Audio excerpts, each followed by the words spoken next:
Hey folks, and in this video what we're going to look at is building the initial constructor, which will work out the actual length and a maximum amount of tiles that we're going to be using to create our little square-based world. And then we're going to look into adding the colorization onto the tiles for the instant static meshes planes. So first of all, we're on our BP Tile Manager blueprint.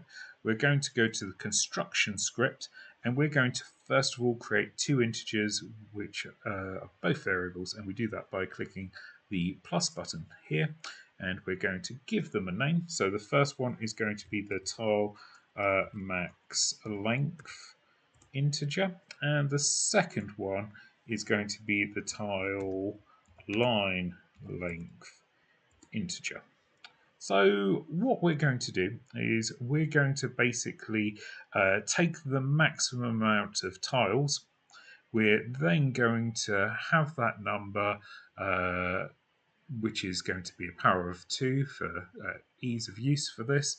And we're going to then use that to determine the actual length and height of the overall square-based grid that we're going to use.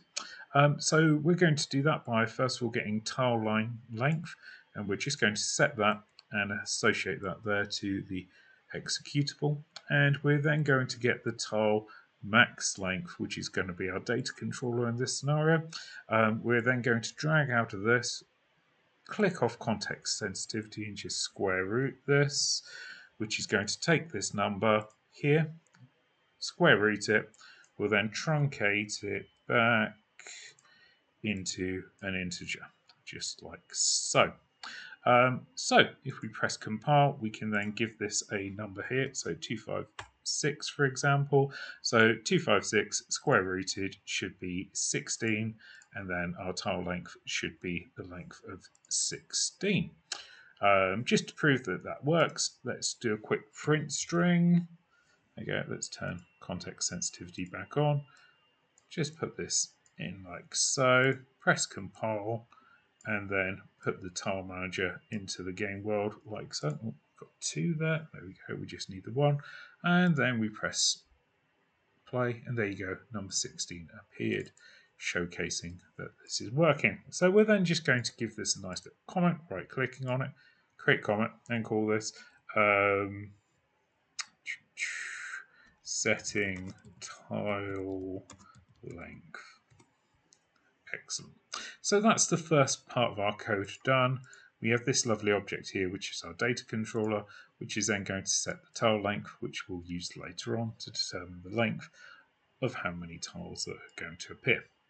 Next up, what we're going to do is we're going to just quickly in our constructor set the isms data for their material instances, and we're going to do this by dragging out and typing set vector parameter value on materials. There you go, and you'll notice that it comes up there for the grass, instant static mesh, mountains, and sand. Let's do grass to start off with. What happens there, you'll notice, is it set the target straight away, which is really useful. Next up, we have to set our parameter value. So we do that. Let's just go into materials. Remember what our parameter value was called. It's called tile type. Lovely. So tile type using camel case there with capital T's. So tile type like so. Now we want our grass material to be green, so red for X, Y is then green, and then blue for Z. So let's set that to 1, and that should then make our grass green. So we're just going to do this, of course, for the other two tile types. We're just going to copy and paste these over, duplicating them with Control D, and we're then going to set the sand into the target for the instant static mesh. There you go. Sand's value, we're just going to set to 1 and 1. That should be yellow. And then for the mountains, we're going to put this into here. and we'll give this a value of 0.3385 by 0.1, which should give us a brownish color. And then we'll just, of course, comment this code as well, so anyone looking at our code in the future knows what it does. Set material instance color on the isms. Cool.